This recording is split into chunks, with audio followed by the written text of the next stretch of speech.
see how this light is too. I changed the light a little bit. I can make it a little brighter, not overhead, but somewhere. We'll give it a go. Why not? All right. So I noticed that I was reminded of how we're not able to often use a lot of the strategies that we use in our lives to manage difficulties, that some of those strategies we use are not available right now.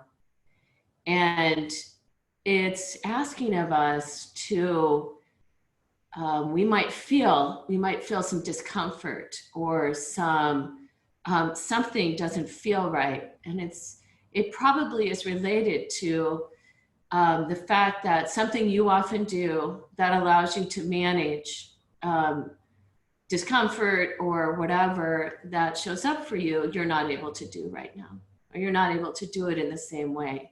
So you may have noticed this. And so we have to look for the opportunity. You know, what's the opportunity that shows up for us in this time when we're maybe unable to do things. I know we're all unable to do all the things we normally did to some degree. So we look and reflect and spend some time going, what is that for me? What is it that I don't really want to look at? And I know for many of you, I've often shared that the 3 years that I spent sailing with my son and my husband across to the South Pacific and back, I had a lot of discomfort for probably a year and a half of that, because I couldn't go and do the strategies of cardio exercise and stuff. And I always wanted to blame someone else for it, for how I was struggling or feeling in the moments. And it took me a long time to realize, no, it was in me. It wasn't happening outside of me. So as we sit this morning, I'll read to you just part of David White's Solace. It's a pretty long piece, and you might want to look it up and read the whole thing. I'm going to just read a couple excerpts out of it and share that with you. So let's go ahead and take a comfortable seat. You're welcome to close your eyes. Allow your attention to drop inside.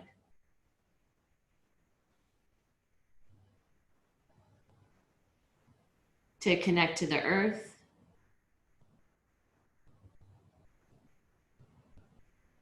And from that connection to the ground, lengthen your spine towards the sky.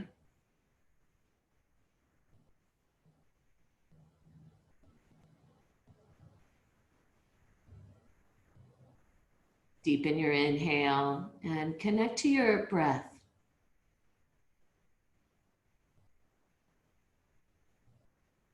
So take this time to bring in Ujjayi breathing, or a balanced inhale and exhale. Noticing where in your body you feel the muscles and bones moving.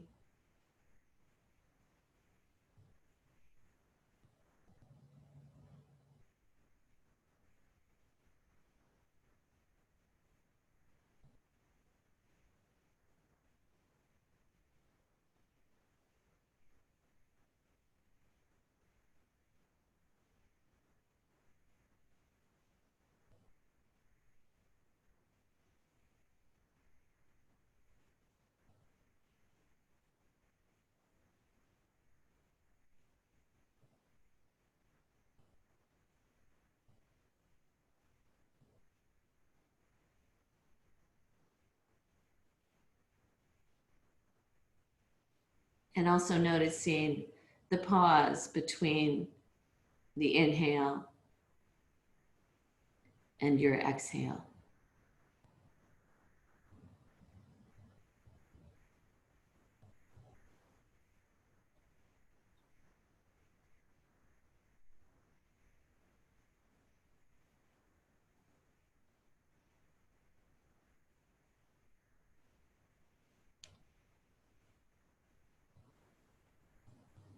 Solace. Solace is the art of asking, the beautiful question of ourselves, of our world, or of one another, often in a fiercely difficult and unbeautiful moments. Solace is what we must look for when the mind cannot bear the pain, the loss, or the suffering that eventually touches every life and every endeavor. When longing does not come to fruition in a form we can recognize, when people we know and love disappear, when hope must take a different form than the one we have shaped for it. Solace is the spacious, imaginative home we make where disappointment goes to be welcomed and rehabilitated. When life does not in any way add up, we must turn to the part of us that has never wanted a life of simple calculation.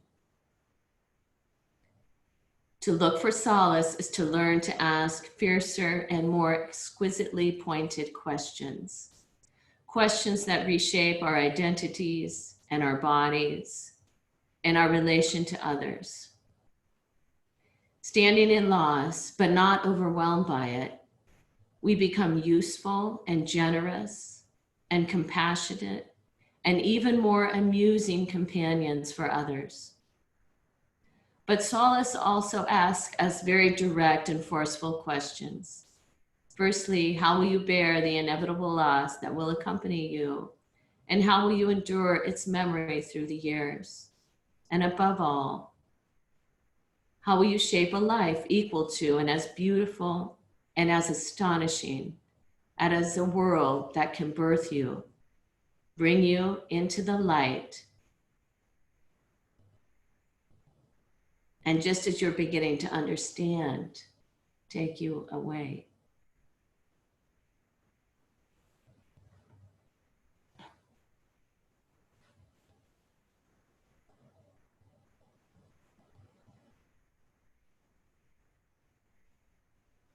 And honoring your presence this morning, the ground beneath you, the sky above you.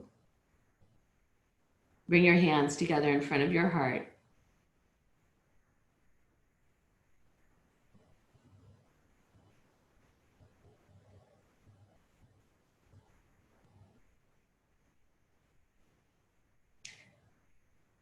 I'll chant the sound of Om.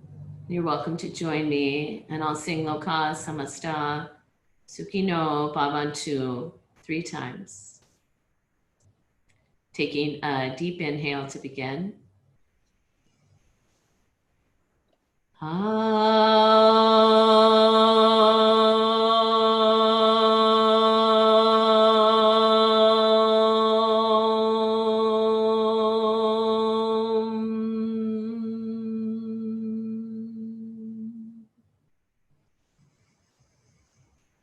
Loka samasta sukhino bhavantu. Loka samasta sukhino bhavantu.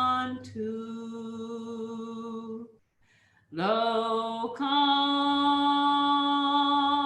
samasta sukhino bhavantu.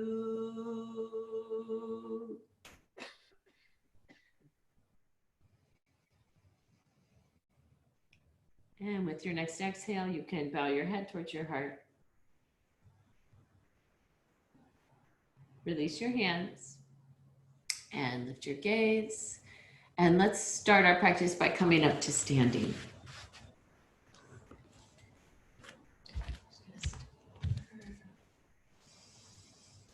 Okay. Great. All right, so we're coming up into standing. And we're going to move the blankets out of the way. We're going to, you might want some blocks in front of you. And then coming into standing, bring the hands together in front of your heart again. Your hands into Anjali Mudra. Once again, in standing, can you connect to the ground beneath you?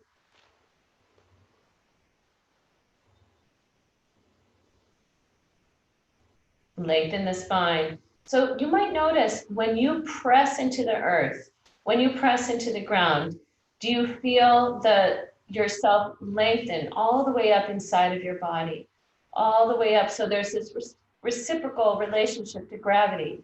We reach into gravity, and therefore we find length coming back into our bodies. Release your arms. Inhale, lift both arms. And exhale, hands back in front of the heart. Again, inhale, lift both arms. Exhale, hands come back to Anjali Mudra. Reaching down, reaching out, reaching up. This time as you exhale, bow forward, Uttanasana, your forward fold. Hands can come to blocks or the ground, whatever your body says it's okay with this as we warm up. But as your next inhale rises, please lift the spine, lift your heart, lift the top of the breastbone. And as you exhale, bow forward again. As you bow forward, release the head, turn the heart more inward. The inhale, halfway up. The exhale, forward fold. Again.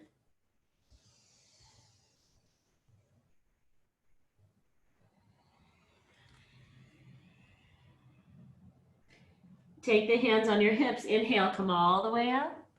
Exhale, bring your hands back in front of your heart. Step your feet wide apart. Not super wide, just about as wide as your yoga mat. Soften your knees. Let's begin to move the breath a little more. Letting the arms swing. You're going to add the exhale out the mouth forcefully when you reach with the hands, like you're blowing out a candle. And you can join me when you're ready.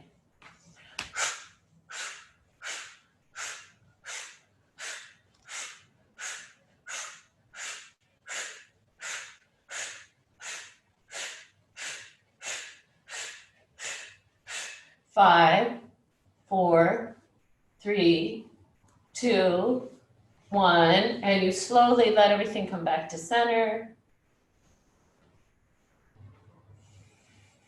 Deep breath in.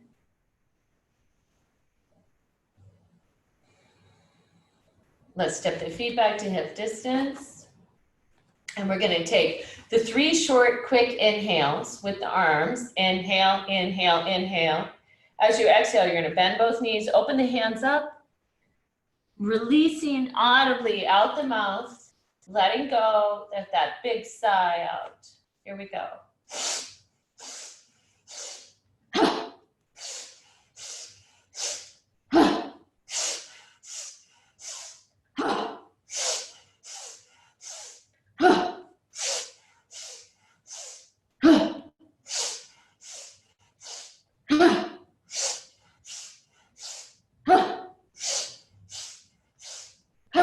This is the last one. When you come down, you're going to stay down. The arms slowing down. Inhale halfway, lift the spine halfway, lift the top of the breastbone. Exhale, bow. Inhale, rise all the way up. Arms up overhead. Exhale, hands back in Anjali Mudra. And dropping your attention inside again. From the movement, notice your heart beating.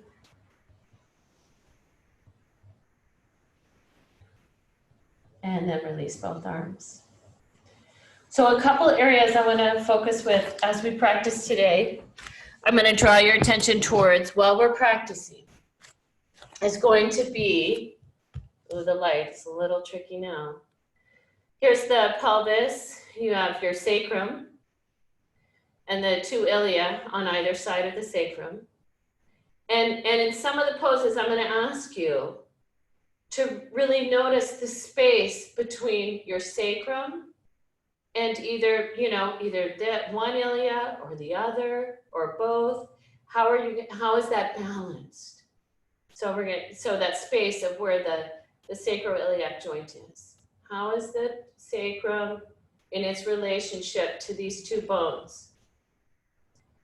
And the other area that I'm going to ask you to put attention into, I'm going to put that down, is going to be in regards to the adductors.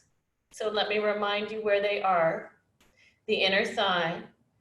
And if you put like your right hand on your right pubic bone and your left hand on your left sit bone, that area between the pubic bone and the sit bone, between your right pubic bone and your right sit bone, that whole bone there, the adductors attach to. So they attach up onto the pelvis and they come down to the inner thigh, all the way to the knee. So from the pelvis, all the way to the knee. All right? So in some cases, I'm going to ask you to really firm the adductors to bring more tone. All right? So let's start by stretching the calves. So you're going to go to a wall spot.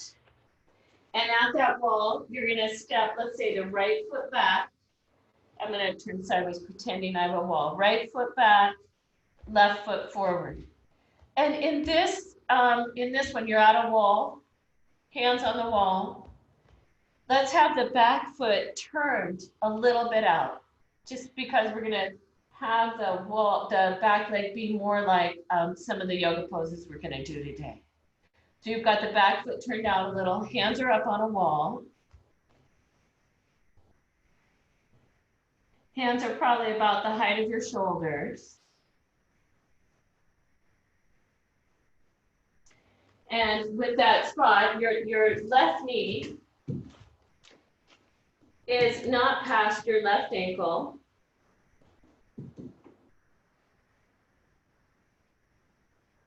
And you might, once again, notice the space. You're reaching all the way back into the right heel. And you can bring your attention also into the sacrum.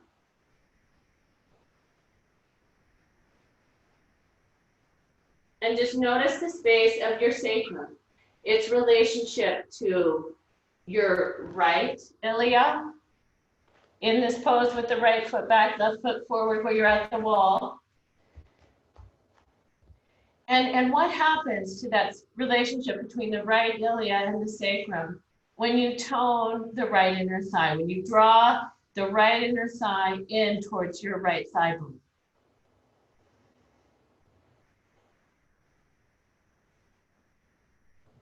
And how do I balance this so that I'm really paying attention to those two ilia, those two big hip bones, pelvic bones.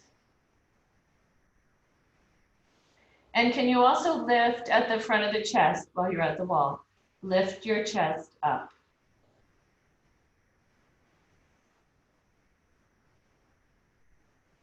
Deep breathing. Relax your arms, step forward, you're at the wall. And then step your other foot back. So your left foot's back. It's turned out just slightly to the left. Right foot is forward. Hands are up on the wall. And you're going to bring the right shin forward.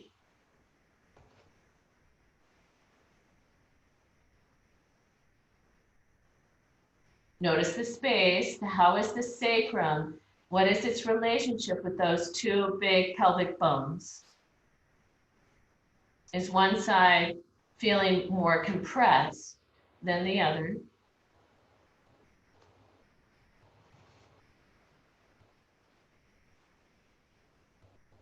What happens when you add some firmness to your back adductor right in towards the thigh bone, the inner thigh bone. If there was a midline at the inside of your thigh bone, and you could draw those muscles toward it,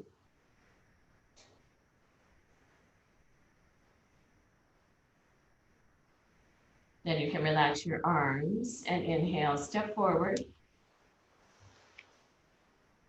And then we'll come back to your spot away from the wall.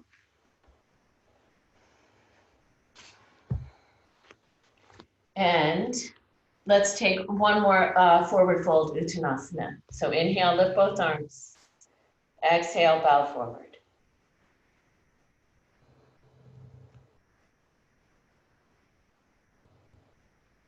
So here, the pubic bone moves back, even in this Uttanasana. Can the pubic bone move between the inner thighs? Is the pubic bone balanced in the center? Is it in the midline? Or do you feel like your pubic bone is getting pulled closer to one leg than the other? Can you move the pubic bone to be in the middle?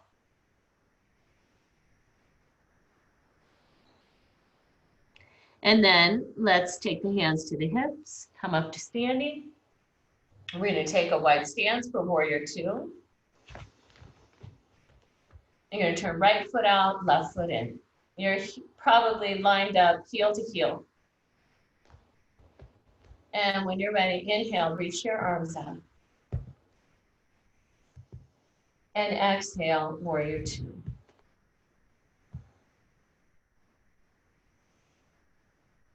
So on warrior two, on your front leg, that inner thigh is going longer towards your front knee. So lengthen it out. So you can probably see the big toe of your right foot.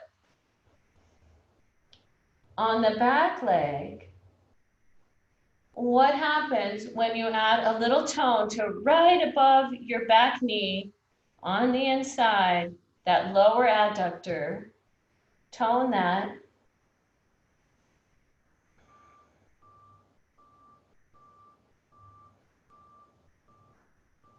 And then we'll inhale, straighten the front leg, lift both arms, release the hands and spin your feet the other way.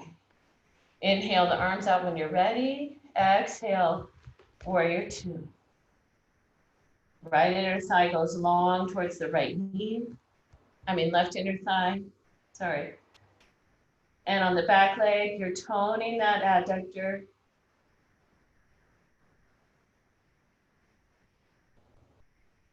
Breathing deeply.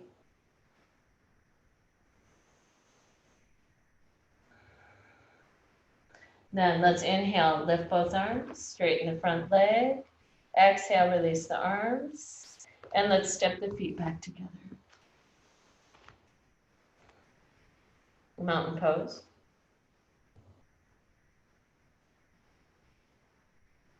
Inhale, lift both arms up. Exhale, bring your hands to your heart.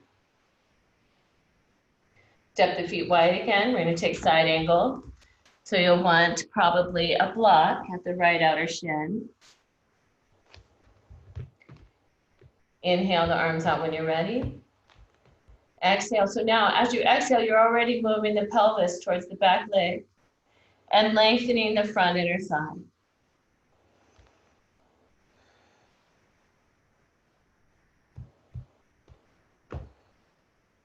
Breathing deeply. And as you, on the back leg, as you firm the inner thigh towards the inner thigh bone, what happens to that left side of your body, that the side of the body that's facing up towards the sky?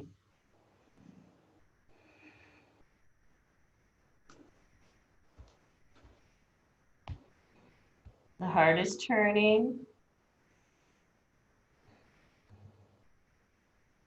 And then we're going to inhale, come back up. Exhale, release your arm. Spin the feet to the left. Block at the left outer shin ankle. Inhale the arms out. Exhale, Partial Konasana, side angle.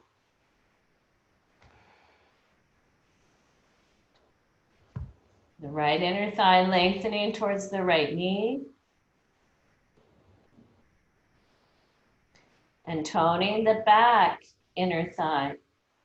So the front leg lengthens, the back leg more tone. Heart turns.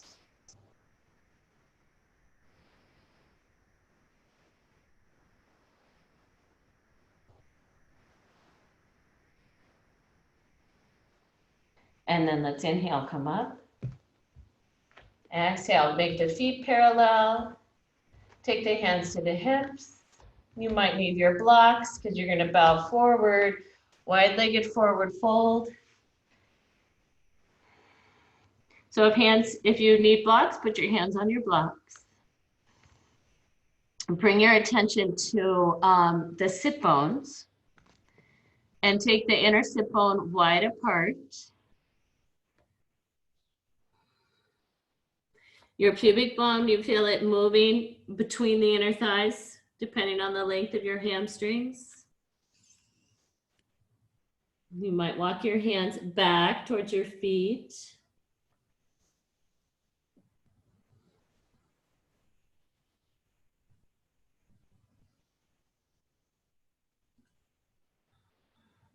How do you take the pubic bone between the inner thighs?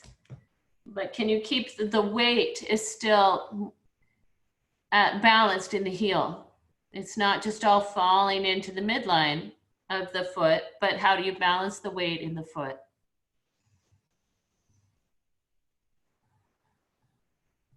And then let's lengthen the spine forward. Shift your hands up onto your hips. Inhale, come up. Heel, toes, part way in. Inhale the arms out. And exhale, bend both knees. So knees are not going past the ankles. And the knees are pointing towards the toes. Hands on the tops of the thighs.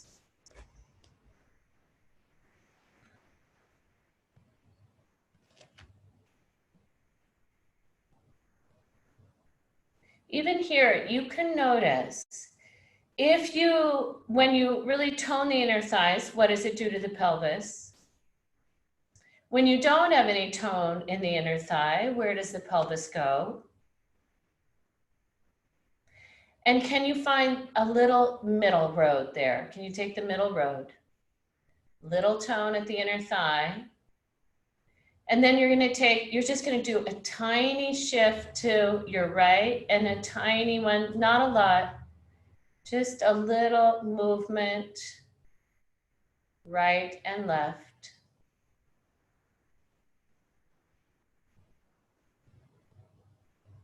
Again, the knees are pointing toward your toes.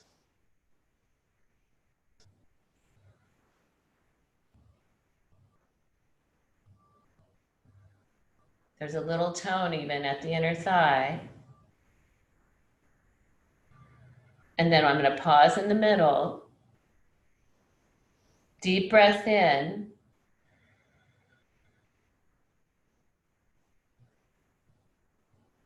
And then we'll inhale, straighten both legs. And exhale, let's step the feet back to center.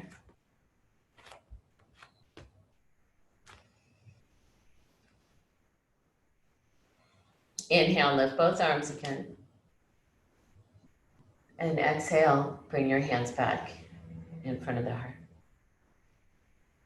Inhale, lift both arms. Exhale, forward fold, Uttanasana. Inhale, halfway. Exhale, take downward facing dog or puppy pose.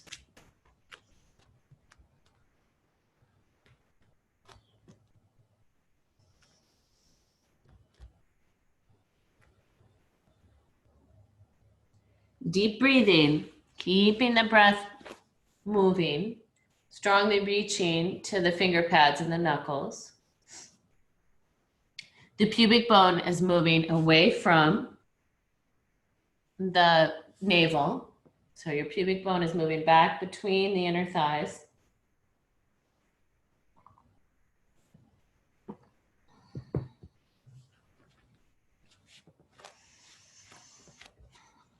And then let's come forward to plank.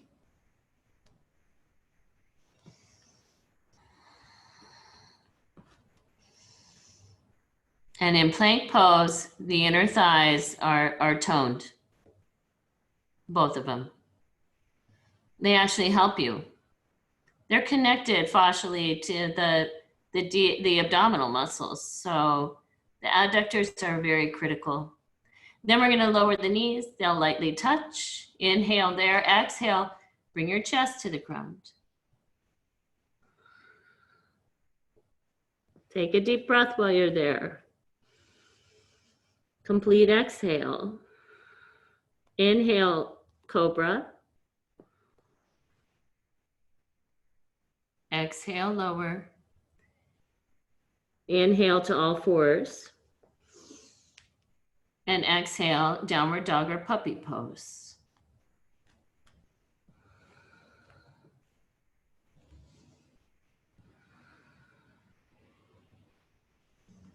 Really strongly reaching. When you're strongly reaching from the shoulder, the upper shoulder blades to the upper arms, I mean, not the upper shoulder blades, but your shoulder blades are wrapping around the rib cage, connecting to your upper arm bones, and then all the way into the finger pads and knuckles. But the rib cage going the other way. So the spine gets this wonderful chance to be long, to be lengthened.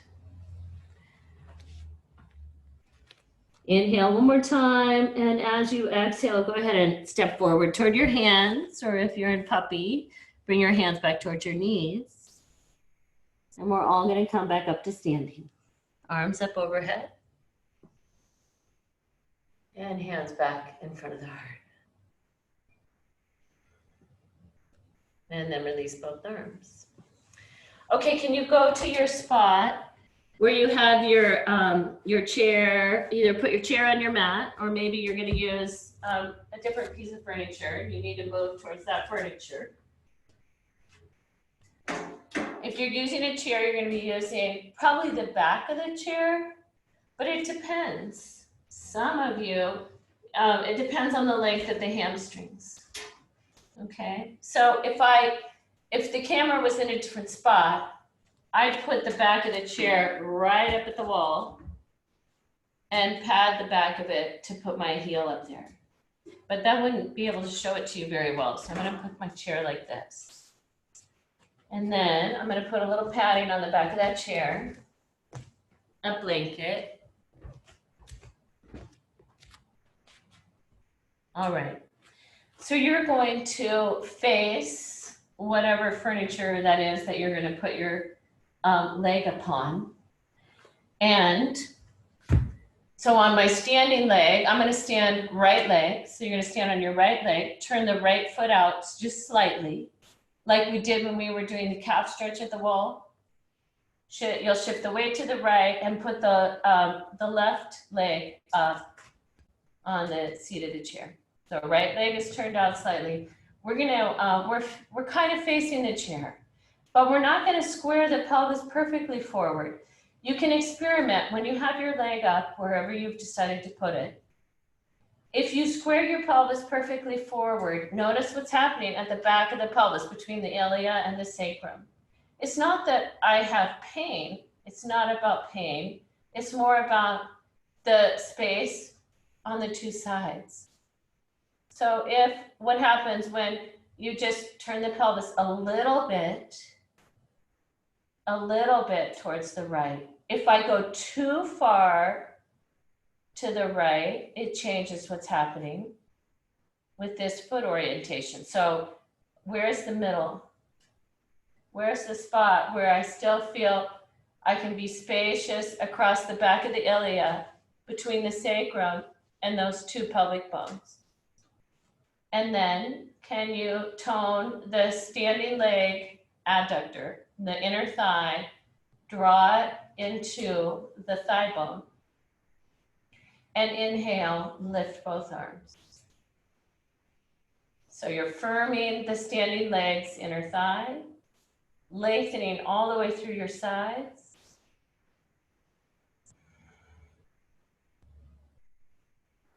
And on the lifted leg, that leg is active too. Reaching into the ground.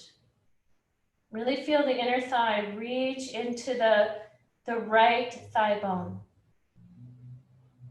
All the way up, not just the middle, but the upper and the lower inner thigh. And then release your arms.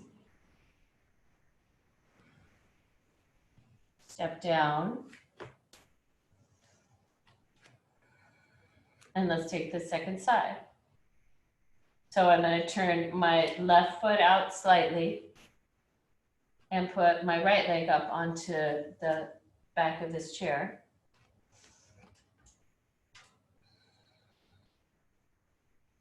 So we talked about the pelvis, so get the right orientation of your pelvis. That's going to support the back of the sacrum.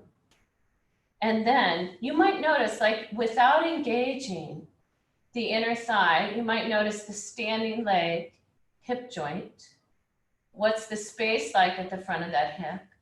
And when you firm the inner thigh muscles, what that does in relationship to the thigh, the pelvis, therefore the hip on the standing leg. Inhale, lift both arms. I can notice in my standing leg too, I notice which adductors in the standing leg, which part of them is not wanting to engage. So it's easy to find the middle, but it's really difficult for me to find also the lower part of those adductors, the one closer to the knee, the upper, lengthening the arms, the sides. Then we'll inhale the arms back out. Exhale, we'll step down. You can step away from your furniture and then inhale, lift both of your arms and take downward facing dog again.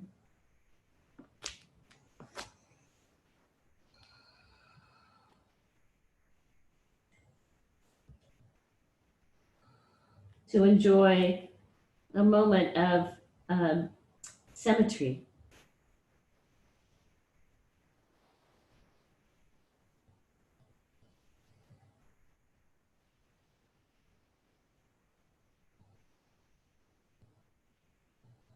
Let's inhale to plank. Again, the symmetry of plank pose. Reaching into the ground, toning the inner thighs.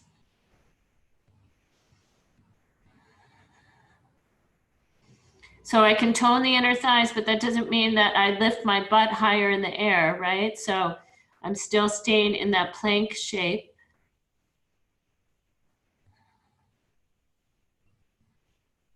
And then we'll lightly touch the knees down.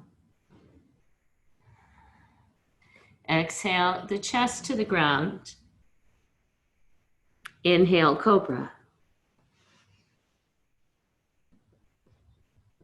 Exhale, lower. Inhale, all fours. Exhale, child's pose.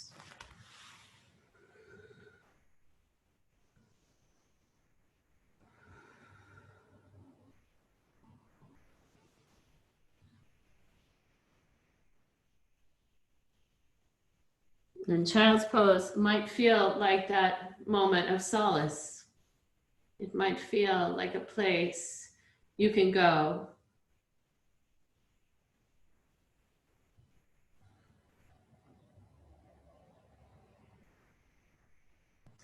And then let's come back to all fours. Back to downward dog or puppy. Deep inhale, exhale, step the feet forward. Inhale halfway. Exhale, bow.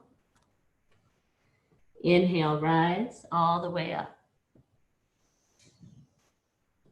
Exhale, hands back in front of your heart. Now, we're gonna go to warrior one. So, step your right foot back. So right foot back. So here we are in this pelvic little position again. So notice the space again at the back between the sacrum, that triangular bone here, and those two big pelvic bones. If I take and square my pelvis perfectly forward, some of you might feel more in the lumbar. So, what happens when you go back to turning the pelvis just a tiny bit away from the forward leg? Tone the back inner thigh.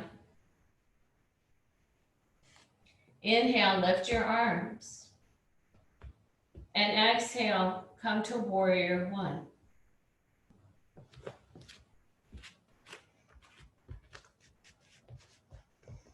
The arms are up alongside the ears.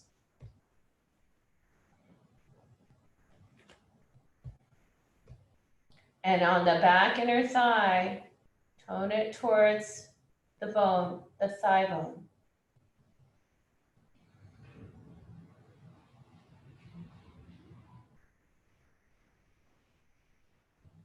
And then we'll straighten the front leg, step forward, and step your left foot back.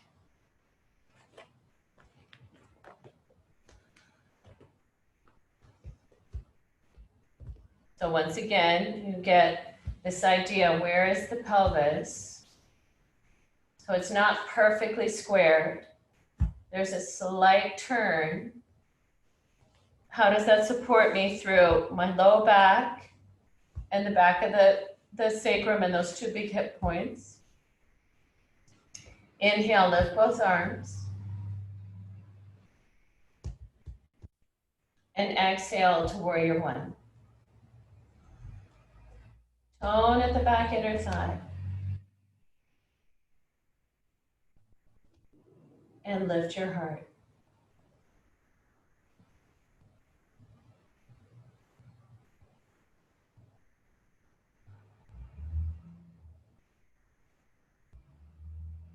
Inhale the arms out, straighten the front leg, step forward.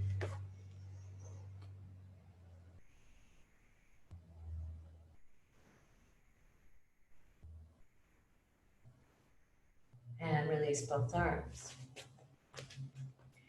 And then if you take your feet just a little wider than the outer hips, so a little bit wider, and you're gonna take what I think we call it like a 3-point stance. My feet are pointing pretty much straight ahead. You're gonna bend both knees, bring the forearms at the top of the thighs. And you're coming into this 3-point stance. I want you to, can you bring your pubic bone to the middle? Where is the middle?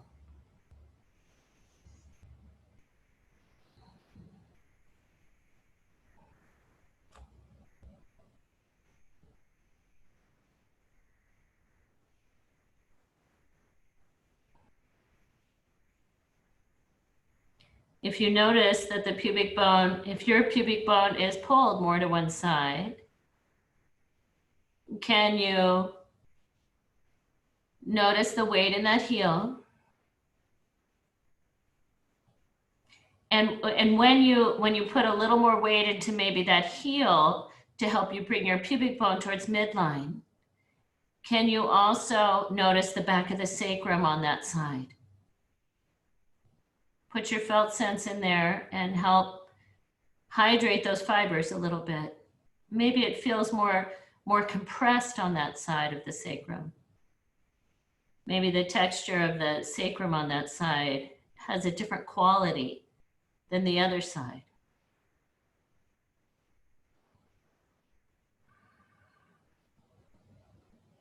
And then we'll go ahead and straighten both legs.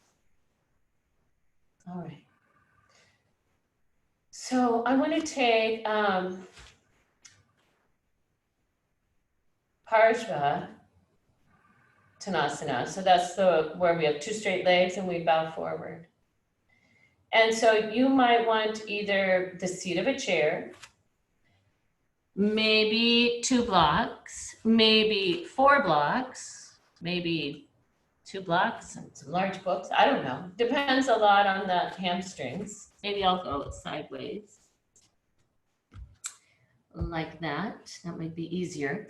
You could also have hands on the wall. That would be another option. I can show you. Or so I could use either my blocks, or let's say I decide to use my chair, for example. So I'll show you. The back foot is turned slightly out. I'm going to move the blocks out of the way. And the front foot is all the way forward. Both legs are going to be straight. I'm going to back up slightly. There we go. Better. And I'm bowing forward. As I bow forward, I am going to pay attention to the back of the sacrum again.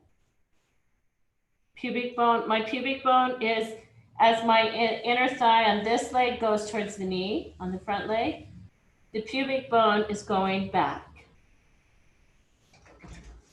I could be farther from this. That might even feel better. And I'm going to tone the back inner thigh, firm the back inner thigh. So I could be here with my hands on the wall. I could have them on the back of the chair. If my hamstrings are long enough, I might use blocks. Okay, so let's try it. Figure out where you want to do it. And let's take your right foot back. Right foot back. Right foot is turned slightly out. Inhaling. You're going to notice too, like even before you come down, hands could be up on the hips. And I want you to notice, again, the space between the sacrum and the ilia. And then as you start to fold forward, tone the back inner thigh, lengthen the front inner thigh, and bring your hands either to a chair, the back of a chair, a counter, a wall, the seat of a chair, maybe your yoga blocks.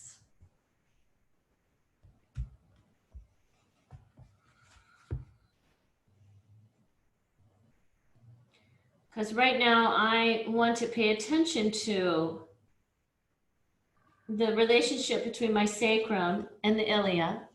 You could reach your hand back to the sacrum, and on the back leg, that side we want to be slightly higher. So the back leg sacrum is slightly higher than the front leg one. So you could reach back there and go, yes, it is. Or so for some people, they'll go, oh, mine's lower.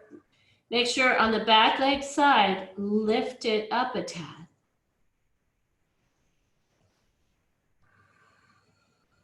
Gaze can be towards your foot, your forward foot. And then check back in with the back inner thigh again.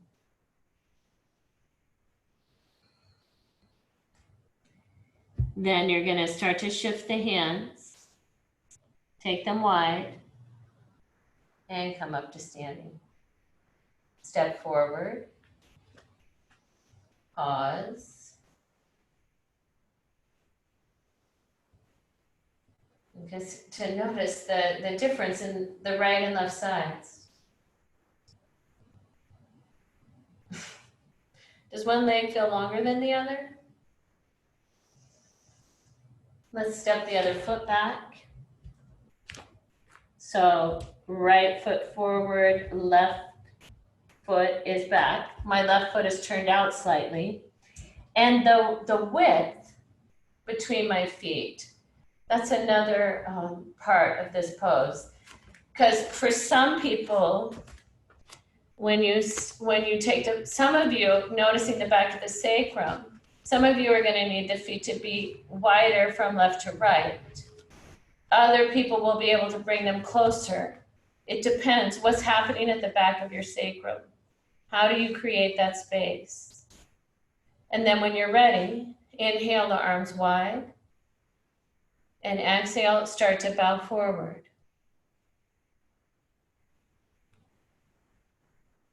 Hands coming either to a wall, the back of a chair, the seat of a chair, or maybe some tall blocks.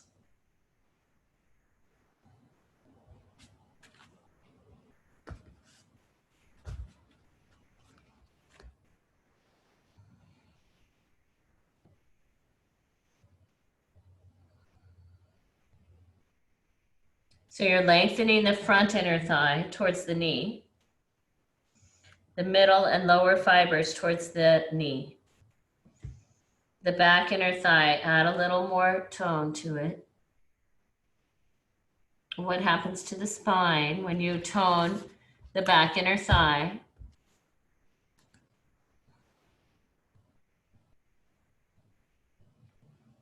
Is the back of the sacrum a little higher on the left? And so, Michael Levine, if you're here, you're gonna notice that you probably want your pelvis turned slightly to the left, away from that front leg. And your stance from left to right, Michael, you're gonna want it to be wide enough so you have more space at the front of your right hip. Then you're gonna transition the arms out and coming back up and stepping forward. Mountain pose.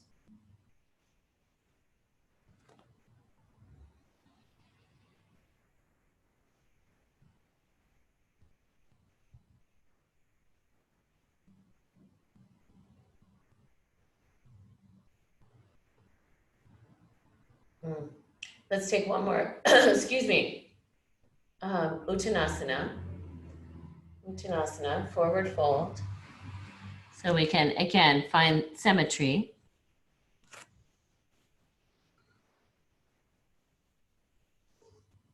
Releasing the head. Inhale halfway. And exhale, again, bow. We'll inhale, come all the way up. Exhale, your hands in front of your heart. Can we take one more standing pose? Vrikshasana or tree pose. Okay.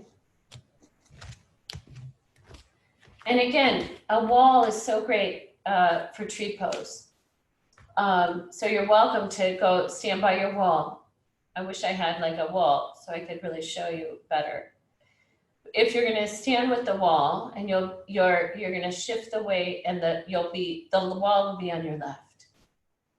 In this tree pose, I want us to really feel how we can pull. You want to bring the inner thigh of the standing leg, tone it right into the thigh, right where that foot is going to be as well. So the foot, the inner thigh, the thigh are all working together. And the weight is going to be more over your inner thigh than hanging out over here in your outer greater trochanter. You're going to pull to midline. So let's shift the weight to the right and bring the left foot up. So you put your left knee at the wall. Press the inner thigh and the foot together.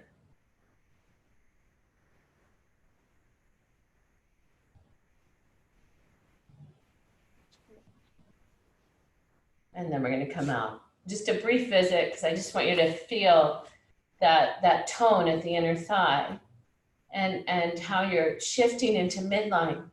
Because the adductors are they are in dissection, they're part of the whole core muscle, but we're not using them. They're either weak and tight, but we often aren't strengthening them. If you're at the wall, you'll turn around, shifting the weight to the left leg. Right there, can you feel yourself reach all the way into the earth? Bring the right foot up.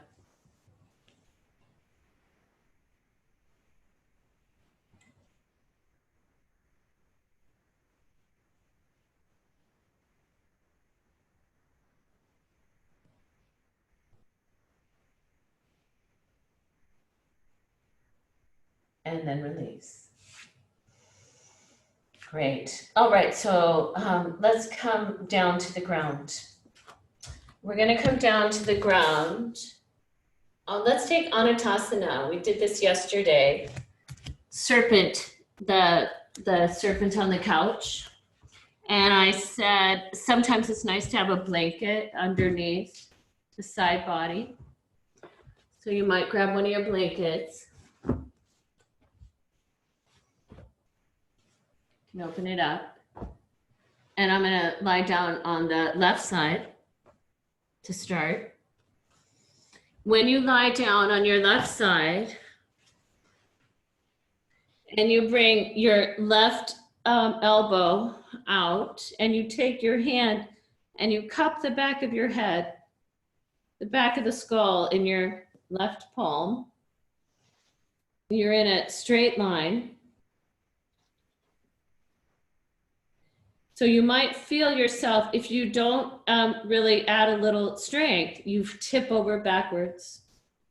So you're gonna feel some tone at the left inner thigh. You're bringing the right knee up. And either with a strap, you're gonna lasso your foot, or you're gonna grab it with your hand to the big toe. Or you're gonna take a strap and lasso that, so you have more space. Tone the inner thigh of the down leg.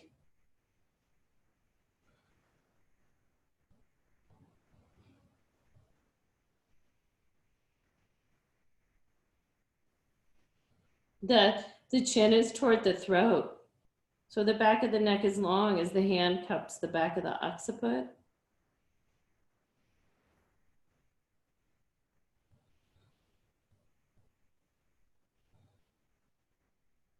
All right, let's take the second side.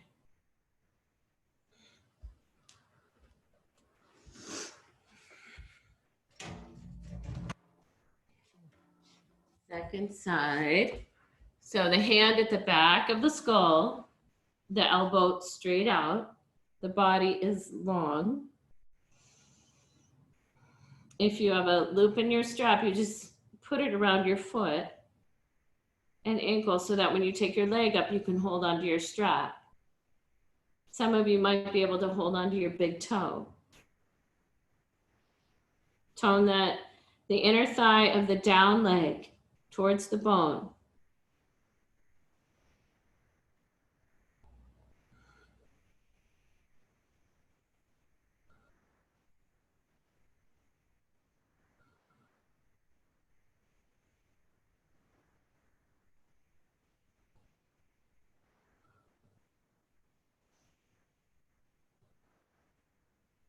Nice deep breathing. And then you'll release that. Come onto your back.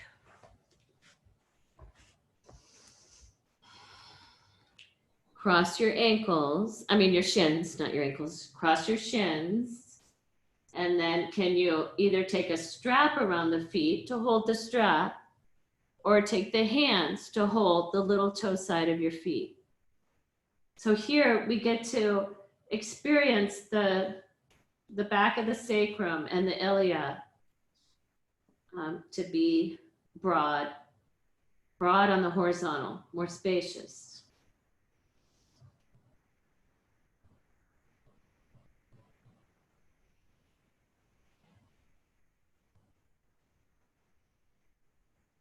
And then we'll switch. So the shins are crossed. And I'm bringing my attention into the back of my body, the back of my sacrum, my low back, those pelvis bones.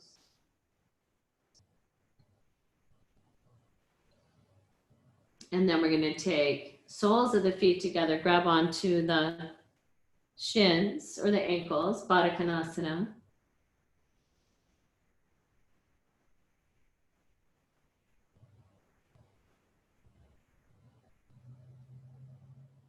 Then we'll bring the knees together, feet to the ground. We're going to take crocodile pose. So if you shift, you're in line, feet, hips, shoulders, then you're going to shift the hips a little to the left, straighten the right leg, put the foot above the right knee so that when you twist, you're on the outer right hip. Left shoulder stays back.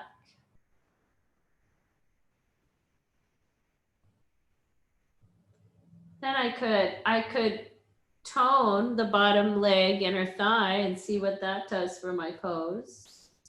So that my right inner thigh is drawing towards the thigh bone. And notice what happens in your pose.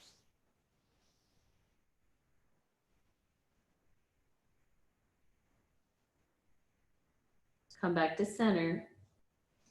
Bring everything back to center. So you're in midline again. Straighten the left leg. Right foot goes just above the left knee. You're twisting towards your left. So you're on the outside of your left hip. Tone the inner thigh of the bottom leg.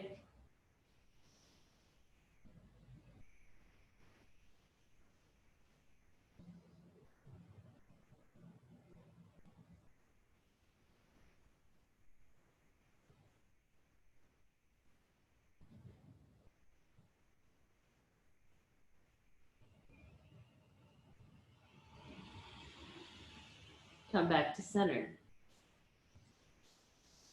Back into midline.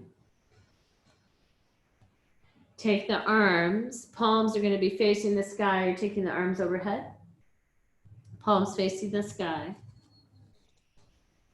And you're going to inhale and we're moving the pelvis. So the pubic bone goes between the inner thighs. Then you bring the pubic bone back up towards the belly button. So you're moving the pelvis. Arms are overhead. Palms are facing the ceiling.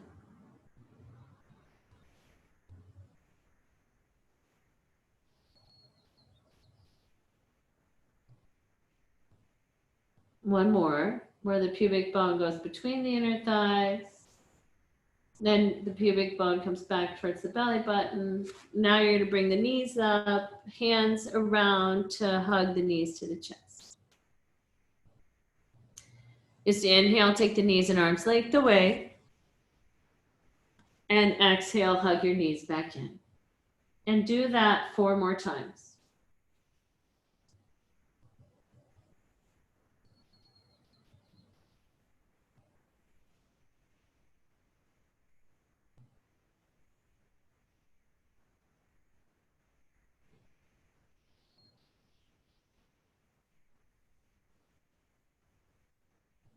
And then we'll roll over to one side and use your arms to push yourself up.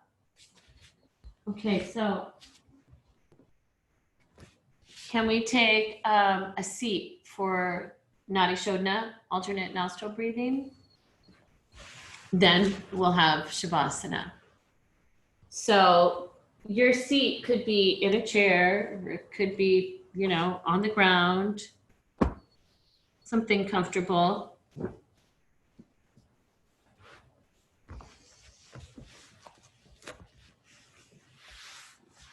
All right, so we'll take the seat. I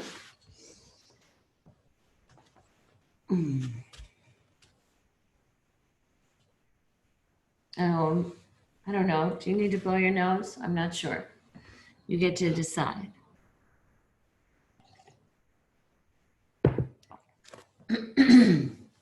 You're going to bring your right hand up. So that I often do the mudra. The way I learned this was this mudra, where you bring the pointer finger, middle finger into your palm, and then you use the thumb, ring, and pinky below the bony part of the nose.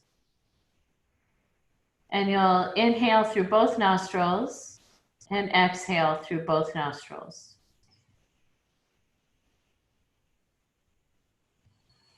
And then you'll constrict the right, and inhale left.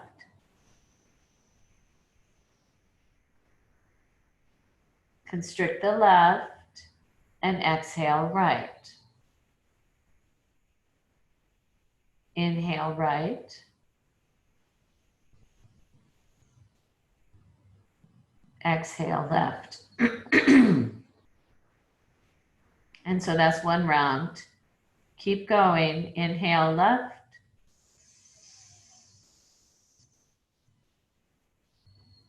Exhale right. Inhale right.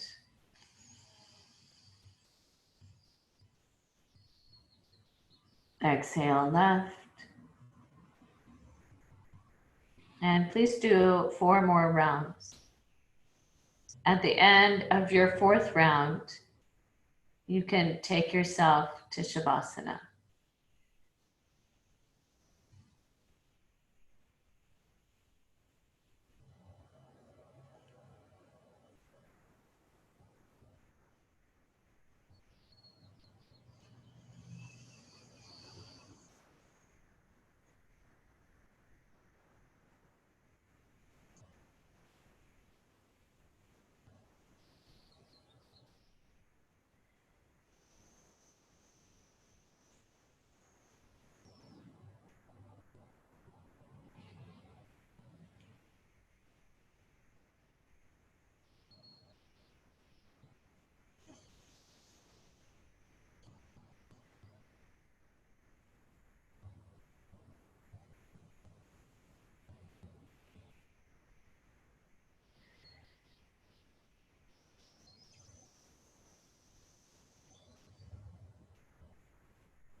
Solace is the art of asking the beautiful question of ourselves, of our world, or of one another, often in fiercely difficult and unbeautiful moments.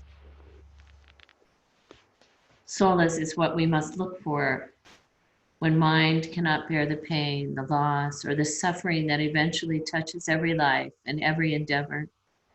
When longing does not come to fruition in a form we can recognize. When people we know and love disappear, when hope must take a different form than the one we have shaped for it.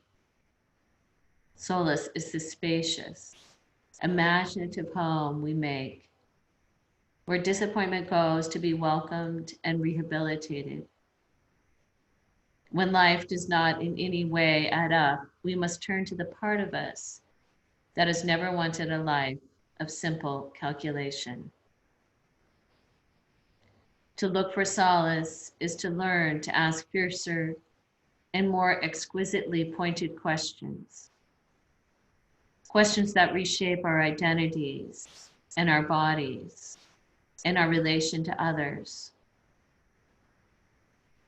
Standing in loss, but not overwhelmed by it, we become useful and generous and compassionate and even more amusing companions for others.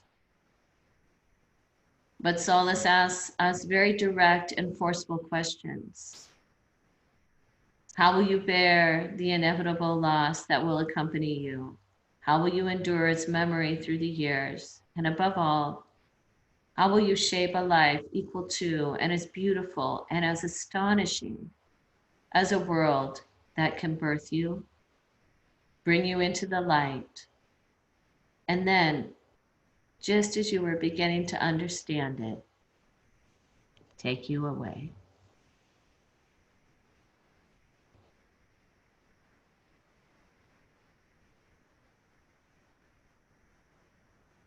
Deepening your breath and taking a moment of gratitude for all the millions of things that come together, mesh together, breathe together in order for you to take another breath of air. And beginning to awaken your body to movement. Make a transition mindfully over to one side.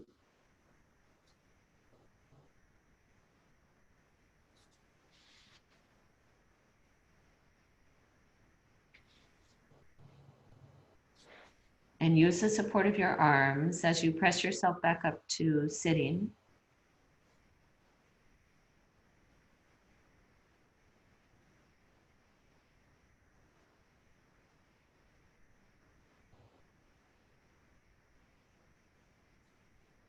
And once you take your seat, just reminding yourself that you're not alone. And even now, we're connected, even though we may not be sitting in the same space with each other.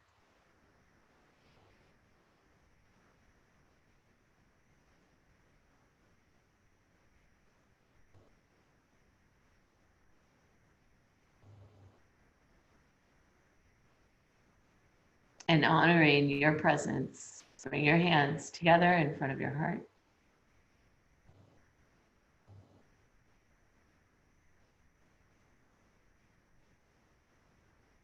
Namaste, everyone.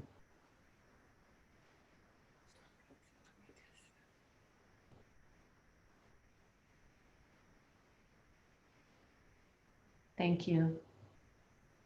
I'll come closer. You're welcome to say hello if you would like, or ask a question as well.